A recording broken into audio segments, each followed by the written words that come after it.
On today's Winning Cures Everything, we got more Pac-12 mess. You guys know. North Carolina is on board with unequal revenue distribution in the ACC. College football attendance is up. We've got rule changes. We've got a Texas quarterback situation, coaching moves, and more. Can you believe it? It's football. I've been watching it for 40 years. Are you kidding me? You're listening to Winning Cures Everything. Game day, baby. Wake up or get out. Here's your host, A confident young man, a superb athlete. Gary Seegers. Welcome back to Winning Cures Everything, presented by BetUS, where we talk college football news and rumors all year round. I'm Gary Seegers. You can follow me on Twitter at GaryWCE. This is the Friday, March 10th edition of the show. It's Season 8, Episode 18. Now go ahead, like the video, subscribe to the channel, jump in the comments, etc. My apologies for going so long without a show. The 4-year-old had strep throat over the weekend. It moved on into the week. I just got back into the office on Wednesday to do the BetUS college basketball show. I've had to knock out some other obligations, etc. Unfortunately, Winning Cures Everything does not quite pay the bills here yet. So there are other things that I have to knock out before I can do the shows. But you can always bet that I will be doing shows in the end, of course. This is a lot of fun for me. If it becomes a job, hey, like it couldn't get a whole lot better than that. I will certainly say that. I'm sure that you see the new lights behind me. We'll see if we like them or not. If you don't, let me know. They look a little goofy, but it is what it is. Just a note, I will be on vacation next week. I've got a show loaded for Monday, but then it's NCAA tournament week. I'll try and give out my bracket picks on a show next Tuesday when I've got a little bit of free time, so be on the lookout for that. I'll give out my gambling picks along with who I think is actually going to go furthest in the bracket, all that kind of stuff. So if you want that, it'll be here on Tuesday. Today, though, we got a lot to talk about. I'm not going to long form much of this stuff. We're going to roll through everything that you need to know. All right, time to talk college football. Now, you know what? Let's start with this first.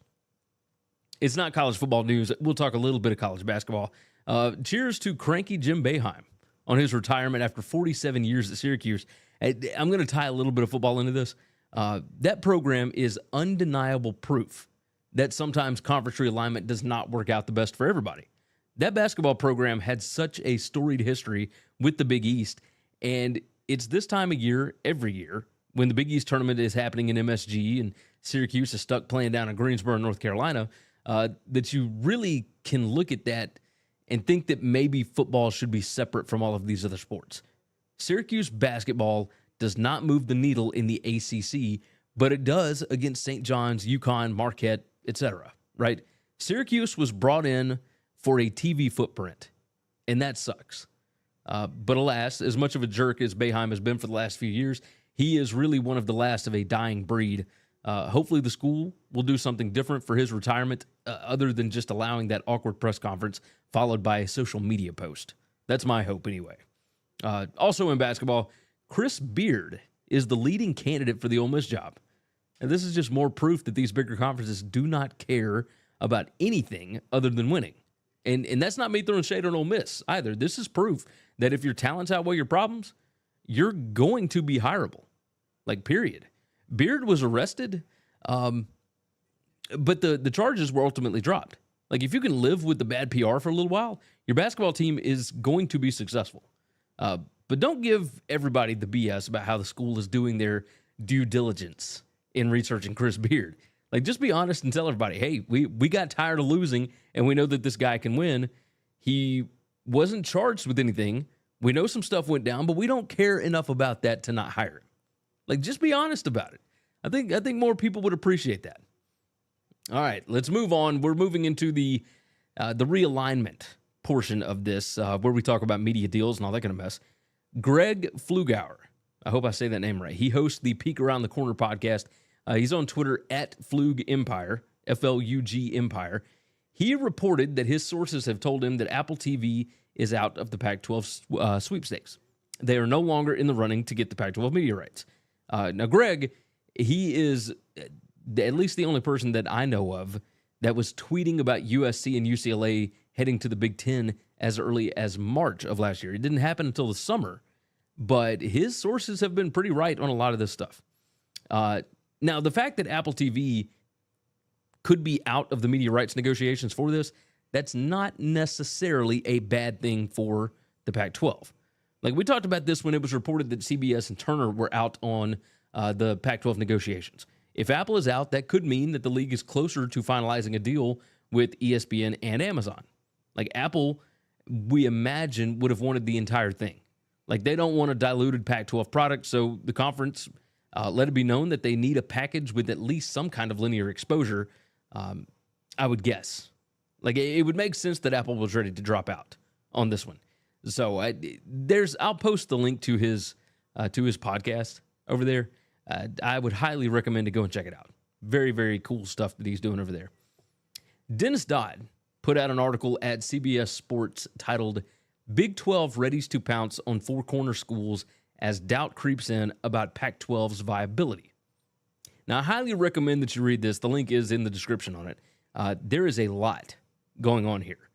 It opens up talking about all the ways that Brett Yormark, the Big 12 commissioner, has tried to spruce up this week's Big 12 conference tournament for basketball, and the ways that they're attempting to boost the entertainment aspect of Big 12 basketball. Now, this article has a Big 12 slant on all of it, and you can tell the sources are from that side of things, but after it talks about the Big 12 entertainment, etc., the article dives into expansion, realignment, the Pac-12, even the Big 10. So let's try to quickly hit on a few of these, right? First, you've got this blurb. Big 12 sources were waiting anxiously to hear the results of a Colorado Board of Regents meeting held to discuss the program's future in the Pac-12. The CU regents met in a special session, according to multiple reports. It may only take one of the four corner schools to bolt from the Pac-12 for the other three to follow, Big 12 sources say. Now, first off, your sources, why are they waiting to hear what's going to come out of this Board of Regents meeting? Like, who are you exactly talking to? Like, there's a part of this article that says that the Big 12 is in contact weekly with these schools. If you're in contact with these schools, why would you need to wait on what they have to say? Like, you should already know what they're going to say in this meeting, in these meetings. Excuse me. It moves on. Kansas coach Bill Self and Kansas State coach Jerome Tang talked about wanting to get Arizona into the Big 12 for basketball. Tang referenced all four corner schools as being a natural fit for the Big 12. And I know where you're going here. Like, wait, like, Gary, where exactly are you going with all this stuff? Well, we continue on with this blurb from Dodd, right? 3 high-ranking industry sources in the last week told CBS Sports they believe Yormark is going to be successful in luring at least some combination of four corner schools. Some went farther, speculating the Pac-12 was a couple of weeks away from dissolving. Quote, the dam breaking, in a sense, one source said. Now, my first thought on this, like, who are the high-ranking industry sources? Like, are we talking ESPN or Fox execs, or are these Big 12 guys that are just towing the company line? I think that would make a huge difference in how realistic this looks. If ESPN and Fox think this is about to fall apart, that's obviously not a good thing for the Pac-12. But the article continues. It goes on to discuss Oregon and Washington, who would possibly be left in no man's land if the four corner schools leave, while Oregon and Washington still don't have Big Ten invites. Now, from the article, it says, the future of the Ducks and Huskies as members of the Pac-12 may be tied to outgoing Big Ten Commissioner Kevin Warren. There are indications at least one Big Ten media rights holder won't engage in expansion talks until Warren officially leaves the conference for the Chicago Bears on April 17th. That could create an awkward transition for the Pac-12 schools if they have eyes on the Big Ten.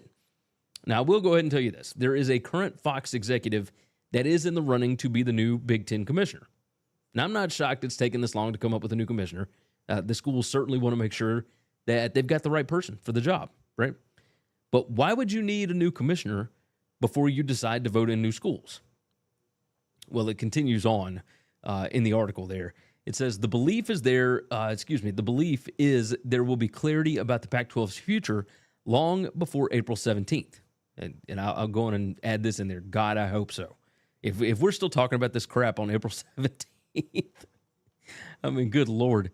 Anyway, it continues. It said, what will happen to Oregon and Washington if they are in a sort of purgatory awaiting their conference fate? They were near the top of Warren's list as he pushed the Big Ten for further expansion after the conference finalized its new media rights deal in August. Back then, Big Ten athletic directors and presidents were against such a move that would have included Stanford and California. Now, without Warren being around to push for those schools, it may work out to their advantage eventually. It says the Big Ten has yet to announce Warren's replacement. Now, this is a bit of a bombshell, right? Like, Warren leaving the Big Ten could actually help Oregon and Washington because Kevin Warren didn't, like, the Big Ten didn't want Stanford and Cal, but Warren wanted all four of them. Am I reading this right? Like, what computer simulation are we living in right now? Like, maybe you guys can correct it. Toss it in the comments. I want to know what your thoughts are on this.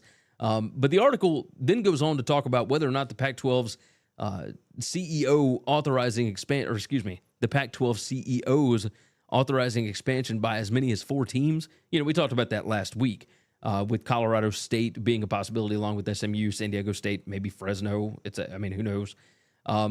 But it talks in here about it being either more about expansion or just backfilling when some of the current members decide to leave. It said, in other words, the likes of Colorado State and Fresno State wouldn't be expanding the Pac-12. They would be keeping it upright. It then continues on. It says the Pac-12 cannot suffer the loss of even 2 teams and remain a viable Power 5 conference, veteran media consult Neil Pilson told CBS Sports recently. He said, I don't think they can afford to lose even 2 more schools. I think if they end up back as the Pac-8 or Pac-10, it will not be good, Pilson said. All right, so first off, let's go on and get this out of here. The Pac-12 is not a power conference going forward, regardless of what happens here. Like, there is no more Power 5. It's a Power 2, a Middle 3, and the Group of 5, with the AAC being the highest on the totem pole of those bottom 5 there. The AAC is closer to the Pac-12, Big 12, and ACC than those 3 leagues are to the SEC and the Big 10.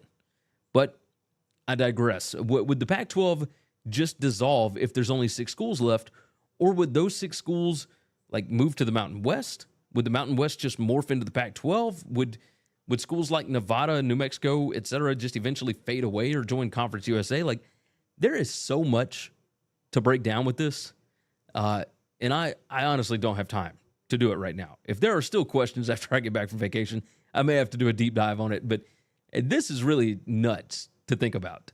The Pac-12 sources swear that everything's good. The media deal is going to get done. Everybody's staying together, but man, there are so many other voices out there saying the opposite, and I don't think that the Big 12 has that many allies. Like, why would all these different sources spin this narrative if there wasn't some kind of truth to it, right?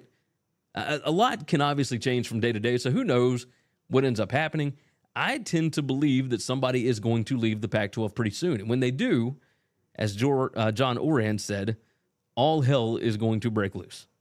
I don't know when it's going to happen, but man, it just feels like it is. All right, Winning Cures Everything is powered by BetUS. With fast payouts, fantastic customer service, a myriad of options to bet on, and an easy-to-use layout, it's easy to see why it's been America's favorite online sportsbook for nearly 30 years. And right now, just in time for March Madness, you can wager with a $50 free play, no deposit required, just by signing up using the link in the description below. BetUS also has an awesome $1 million perfect bracket contest and a $100,000 best bracket contest going on. So take advantage of the deal and get signed up at BetUS, where the game begins. Visit BetUSTV.com/join for more information. Moving along, Bubba Cunningham, the North Carolina AD, joined the OG on 99.9 The Fan WRAL in North Carolina and echoed the sentiments that Florida State and Clemson have been stating, and that is that it's time for the ACC to move to unequal revenue distribution. He stated equal distribution was very appropriate, particularly when you had 8 schools in your league, which the ACC did back in 1991.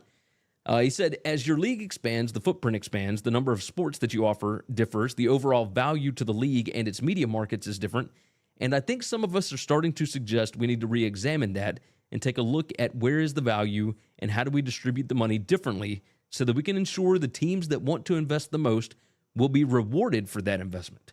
That discussion is just beginning. Now, Cunningham apparently told WRAL in October that he was part of a group that was tasked with studying the unequal revenue issue. Like, they were looking into this back in October, and nobody really even talked about it. That just goes to show everything gets put on the back burner during football season. Anyway, he continued on. He said, I'm not sure that you're going to satisfy everyone with a differential payout. In fact, I'm relatively confident you're not going to satisfy anyone because some aren't going to think that they have enough and others feel like they took an unnecessary haircut. What we're trying to do is raise the level so we can maintain a competitive standard nationally. I don't believe that you have to have as much money as everyone else to be competitive. You're looking at Texas and Ohio State, $200 million budgets. We're not going to be at $200 million, but if we get a few more million or somebody else can, then I think that's going to make a difference in retention of coaches. There's no telling where the NIL is going and what other compensation models might look like as we move forward.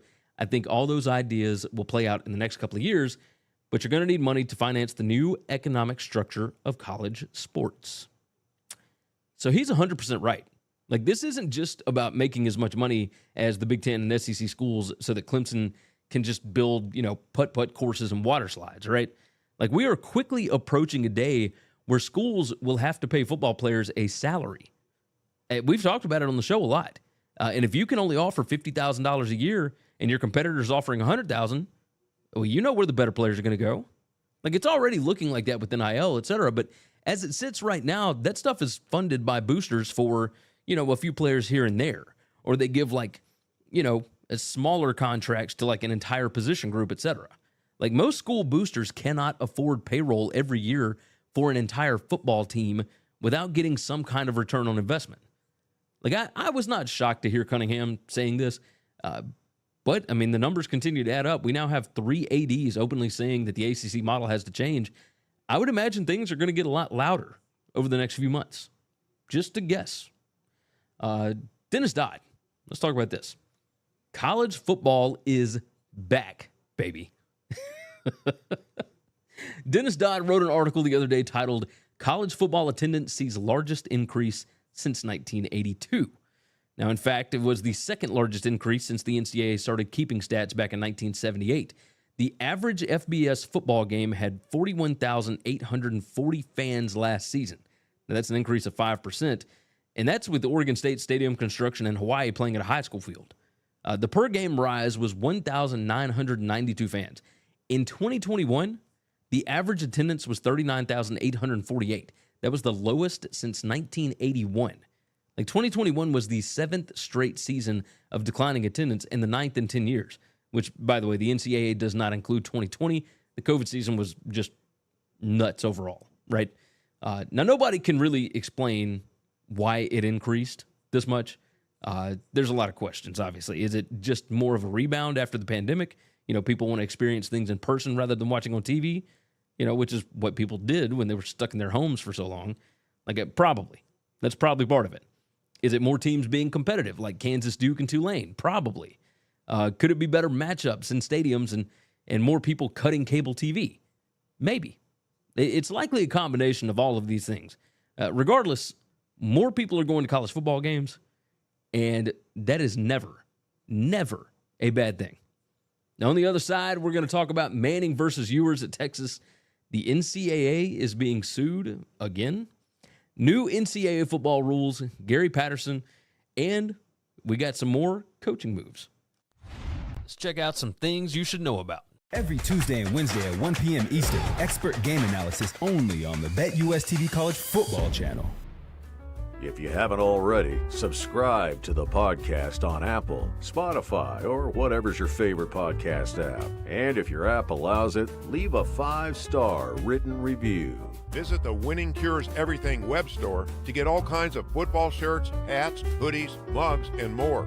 Visit winningcureseverything.com/store to see what all we've added. And now, back to the show.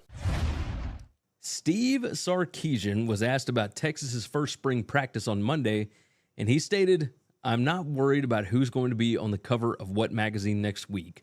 I'm more focused on is each guy focusing on what they need to do to develop to be the best player that they can be.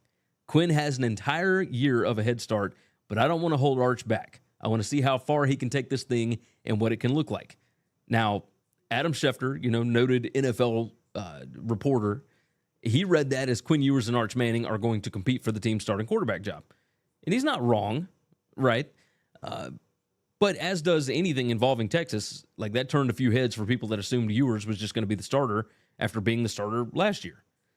Let's not confuse what Sark said here. Like it sounded a lot like something he may have learned from Nick Saban. Competition breeds success. Ewers was never going to just be handed the starting job. Like the best players are going to play, which makes sense. I don't think there's any kind of controversy here in the first week of spring practice for the Longhorns, but man, the media is going to be all over this Arch Manning in this whole supposed quarterback battle because Arch Manning portrays hope for a huge Texas fan base. And in all honesty, that's good for just about any media business, to be completely honest. Staying on Texas, Gary Patterson told Horns 247's Chip Brown that he is stepping away from his role as special assistant at Texas. He said, "I'm so appreciative of Steve Sarkisian, the players, and fans for my time at Texas this past year. I loved my time in Austin. I jumped into that role right after leaving TCU, and I put off a lot of stuff foundation-wise because I wanted to be a sponge. I wanted to see how the coaches on staff there at Texas who have been at places like Alabama and Washington, how they recruit, how they handle practice, how they handle things like NIL. He said, I learned so much and have so much respect for guys like Pete Kwiatkowski and Jeff Choate and Bo Davis and really, really enjoyed the players. Who knows? Maybe I'll get to August and I'll want to come back if Sark would have me. But right now, I feel like I need to take some time for my wife, kids, and grandkids while also looking to see if I can help college football on a larger scale." All right, let's hit that last part first. What does he mean on a larger scale? Like, is he going to be a part of some committee? Like, is he going to get flown into Dallas or get flown into wherever these meetings are, Indianapolis, I guess, part of the NCAA stuff, and get fed these, like, steak dinners and whatnot, just for hanging out? Like, I mean, it's insane.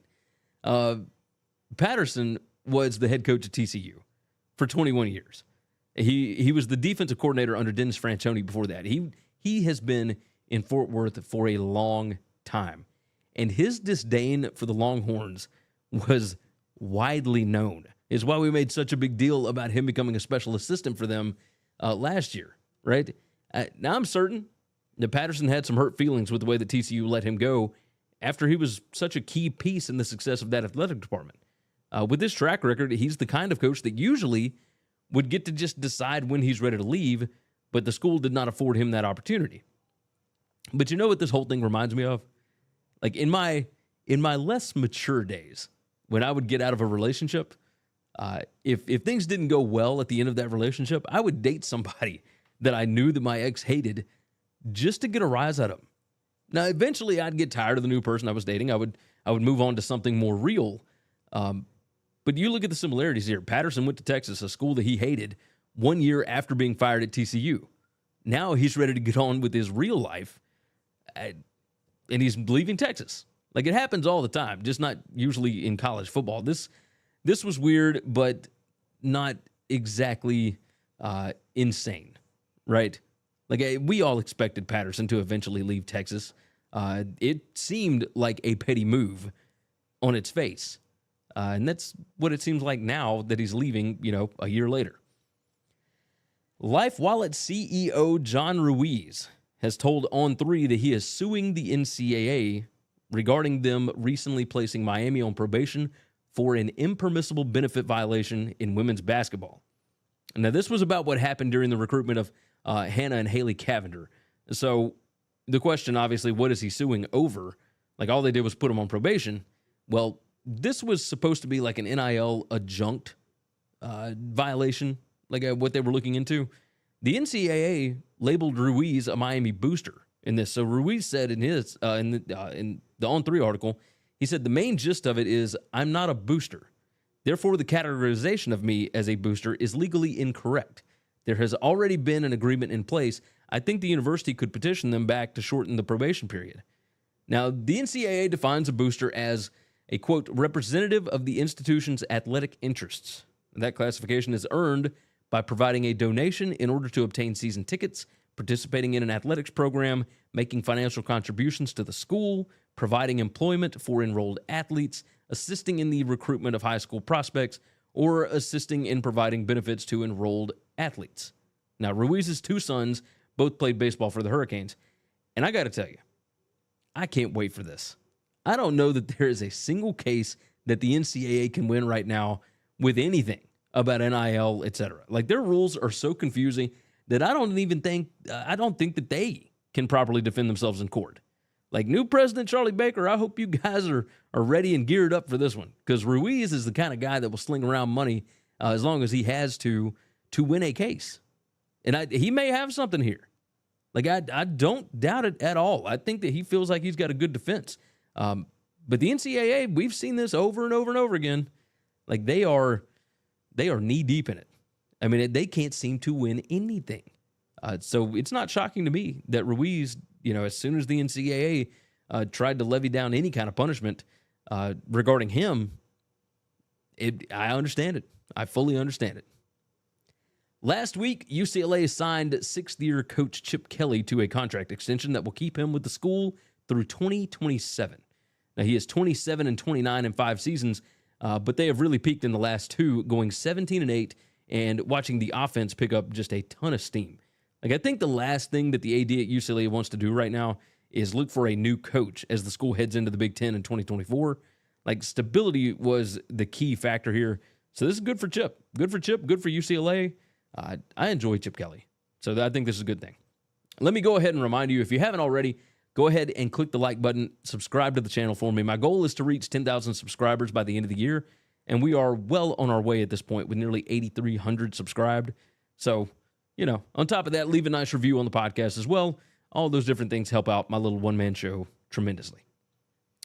The NCAA Rules Committee has approved new college football rules from CBS. The biggest change is regarding first downs. Now, currently, the clock stops on first downs until the ball is spotted by officials. The new rule will keep the clock running on first downs except during the final 2 minutes of the second and fourth quarters. This will emulate the current rule in the NFL. Now, there's 3 others as well.